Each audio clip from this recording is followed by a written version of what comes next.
Bonjour tout le monde. Petit point route, le ciel est encore bleu, clair, dégagé, rien. Super, on en profite. Il fait chaud, il commence vraiment à faire chaud et voilà. Intéressant de voir ces gens avec les masques et tout ça. Bon, passons. Aujourd'hui, on va parler des rêves et, euh, et comment utiliser ça à notre avantage.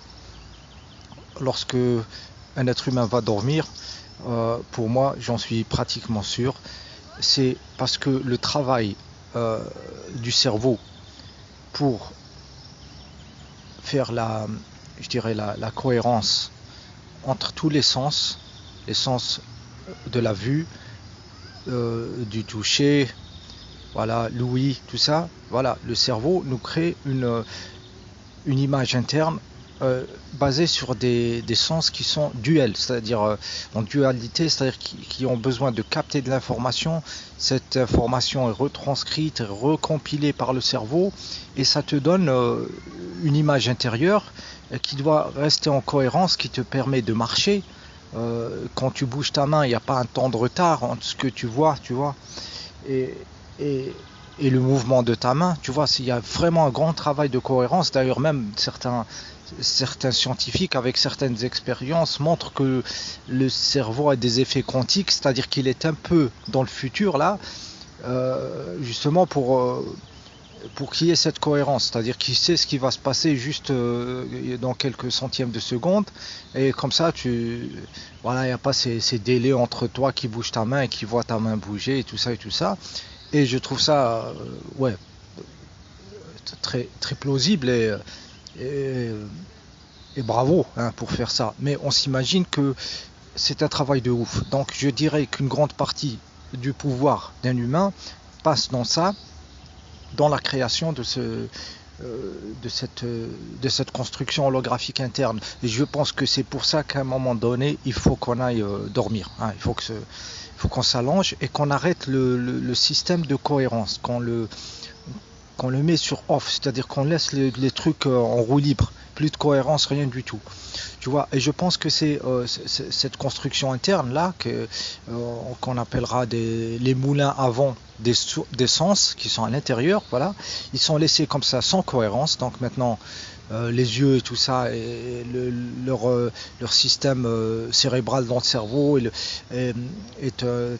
truc pour écouter et tout ça, c'est laissé sans cohérence dans un mode vraiment qui permette, je pense, le repos, la régénération, parce que je trouve que c'est une prouesse technique euh, voilà, de créer un corps comme le nôtre, hein, et d'évoluer dans la nature, de marcher en équilibre et tout ça, voilà, c'est quand même un truc de fou. Je pense que c'est pour ça qu'on dort. Donc on laisse ça dans un monde, quand on dort, comme ça, on ouvre et on éteint le système de cohérence pour récupérer, voilà, et c'est ça qui nous permet de reposer le système. Je dirais de le reposer, mais mécaniquement, pratiquement. Hein. Par contre, l'information, elle continue de circuler. Hein, c'est de l'information subtile. Donc peut-être ces moulins à vent qui étaient braqués sur des sens assez physiques, hein, qui sont dans le monde réel, les oreilles, tu vois, pour écouter et tout ça, ces moulins sont quand même faits tourner par de l'information subtile, hein, qui vient de partout et qui fait tourner ces moulins à vent et qui nous fait rêver de voir une réalité parce qu'on est branché sur un autre système d'information euh, qui passe par d'autres mécanismes qui sont moins, je dirais, moins palpables, moins mécaniques que la lumière qui vient toucher les yeux ou le son qui vient toucher les tympans. Mais c'est quand même, ça fait tourner, je dirais, les mêmes circuits, car on garde quand même sa perception qu'on est un être humain quelque part, hein, pas très défini comme ça dans le corps, mais la plupart du temps on se rêve comme humain. Et voilà, et donc voilà, c'est la même structure qui est faite tourner par de l'information. Je dirais qu'il ne faut pas trop donner de l'importance au contenu du rêve, pratiquement vraiment pas du tout, moi je donne pas du tout, parce que nous vivons dans un monde pollué à l'électromagnétisme, et spécialement à l'électricité alternative dans les habitations, qui fait se balader de l'information. parce que l'électricité alternative, en fait, ça n'arrête pas de bouger à la vitesse de la lumière, à travers toute la ville jusqu'à la centrale et tout ça. Ça fait balader beaucoup d'informations, et donc, je dirais qu'on est saturé d'informations quand on dort dans les villes et tout ça, là où il y a l'électricité alternative spécialement.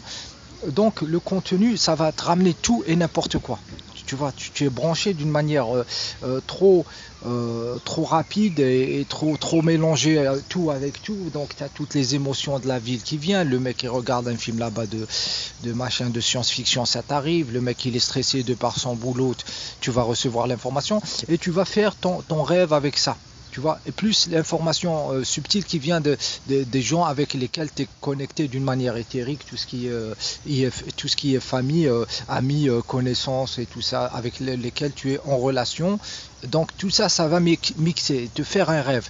Donc le rêve en lui-même, je dis qu'il ne faut pas trop donner de l'importance, parce que pour faire le tri entre l'information utile et l'information qui vient de la pollution, je dirais, informationnelle, de par cette connexion exagérée, trop rapide et totalement, c'est un mix, hein, parce que l'électricité, ça va dans tous les sens et tout ça. L'humain ne comprend pas le mouvement de l'information avec les énergies, il ne sait pas faire ça. Lui, il veut juste que l'électricité fasse fonctionner le réfrigérateur, mais l'alternative, ça bouge sans arrêt à 50 Hz et à la vitesse de la lumière sans arrêt vers ta maison et à travers la ville et vice versa, à travers le voisin et tout ça, et ça fait balader de l'information. Donc je dis pas beaucoup de valeur à l'information. D'ailleurs, si vous dormez en nature, hein, sur le sol, comme j'ai fait il y a quelques temps, tu te connectes avec le cosmos. Il n'y avait pas d'électricité, il n'y avait pas où dormir, donc j'étais obligé d'être vraiment sur le sol et tout ça, avec un truc très fin et tout ça. Et donc là, tu pars dans des trucs, c'est autre chose. Tu vois que l'information, elle est différente. Donc l'information, elle n'est pas importante, ne donnez pas de l'importance. Par contre, donnez de l'importance à votre réaction, votre manière de gérer cette situation, quelle qu'elle soit. Donc, c'est vous, votre substance, comment elle manage la situation. Et quand je parle de rêve, je ne parle pas de rêve que l'on appelle lucide. Pour moi, ces rêves lucides n'ont pas de valeur, c'est l'ego qui sait qu'il est en mode rêve, hein, il va se dire c'est un rêve et machin, et je vois des images, donc il va donner aucune importance. C'est une partie de l'ego qui est éveillée, qui est encore en cohérence. Donc le fait que le cerveau soit en repos et la cohérence off, il y a une partie qui est restée en cohérence et on va appeler ça rêve lucide. Pas beaucoup de valeur là aussi, c'est juste une sorte de truc qu'on peut faire où voilà, c'est intéressant, mais il n'y a pas vraiment de valeur. La vraie valeur, c'est quand il y a de l'information vraiment, et quand vous êtes votre vrai soi, et il est dans la situation, et quelles sont ses qualités face à la situation. Ces qualités montrent vos qualités, hein, que vous avez accumulées par l'expérience de vie, par la maturité de cette substance à vous, on va l'appeler âme, ou voilà, c'est le vrai truc que l'on arrive à construire, hein, qui n'est pas sujet à être défait dans la mort et tout ça. C'est la vraie substance qui grandit. Donc c'est quelque chose d'interne qui nous ment, très très proche de nous, les 21 grammes de l'âme ou un truc comme ça, je sais pas, hein, vous savez, c'est juste les mots et les définitions, chacun les comprend à sa manière, mais je vous parle vraiment de la vraie substance et tout ça qu'on a réussi à faire grandir en nous et tout ça. C'est la réaction de ce vrai nous, hein, cette vraie substance qui nous intéresse, parce qu'elle montre qu'est-ce qui a changé en nous, qu'est-ce qui s'est passé en nous cette année-là. Mes rêves, je gère pas la situation comme avant. Là où j'avais peur, j'ai plus peur, je gère la situation avec calme. Il y a des situations où tu devais prendre la fuite, tu prends pas la fuite, tu fais face à la chose là où le monstre, ou je sais pas quoi, tu vois. Donc ça te montre ce qui a changé en toi, tu vois, et vraiment dans le détail, face à une catastrophe, face à un tsunami, comment est-ce que tu te sauves, tu cours, est-ce que tu regardes que font les autres, tu essaies de les aider, tu vois, ça te dit ton vrai niveau, tu vois. Et donc, qu'est-ce qui s'est passé, moi, d'intéressant, je dirais, un rêve très simple. J'avais envie de faire pipi, je dormais, donc des fois, tu sais, tu veux faire pipi, mais tu te lèves pas, donc tu vas chercher des toilettes dans le rêve en lui-même, Et il y a un coin pipi ici dans la ville, donc c'est un parking souterrain, donc tu descends, voilà. Et donc moi dans le rêve j'y étais, voilà, pour moi je cherchais à faire pipi parce que mon corps dans le vrai voulait faire pipi. Et, euh, et voilà. Et donc en prenant les escaliers, je marche pas sur les escaliers, je flotte. Je flotte, c'est mon corps divin parce qu'à force de me dire que je suis Dieu, je peux tout faire avec le corps. Dans le rêve, je pouvais descendre les escaliers comme ça, genre pas toucher les escaliers. Après, j'ai dit arrête tes conneries, le mec, il va te voir dans les caméras de surveillance, le mec du parking, et ça, il va paniquer, on aura des problèmes et tout ça. Donc, imagine-toi que c'était ça mon rêve, de ne pas faire ça, de ne pas jouer à voler comme ça, à descendre les escaliers en planant, parce que le mec il a la caméra de surveillance et il peut flipper s'il te voit. Voilà, genre ça c'est un rêve. Ça te dit que quelque part le fait que mon corps, je puisse faire des trucs qui ne sont pas dans le domaine du connu ou du déjà fait, c'est tellement une idée que je mets en moi pour libérer mes cellules, libérer mes capacités d'évolution et de découverte d'une autre forme physique d'exister, que ça s'est manifesté dans un rêve. Donc tu sens qu'il y a des trucs qui changent dans la substance. La vraie truc qui est persuadée qu'elle peut faire des trucs différents. Il n'y a plus la limitation du petit ego mental, je suis un humain, hein, je dois faire comme tout le monde, j'ai un certain âge, je dois avoir ma retraite, et tu sais la programmation, quand tu as défait tout ça et tu défais plus profond, et ça jusqu'à ce que ça commence à se voir dans ta substance, parce que tu es vraiment arrivé à faire passer ça dans le truc le plus profond. Pardon. Donc ça c'est un exemple, un rêve assez récent. Autre rêve aussi où j'avais un groupe là qui était avec moi, on était en train de chercher quelqu'un qui était en détresse, hein, qui a apparemment été enseveli par un effondrement de terrain et tout ça, et genre il a été enterré vivant.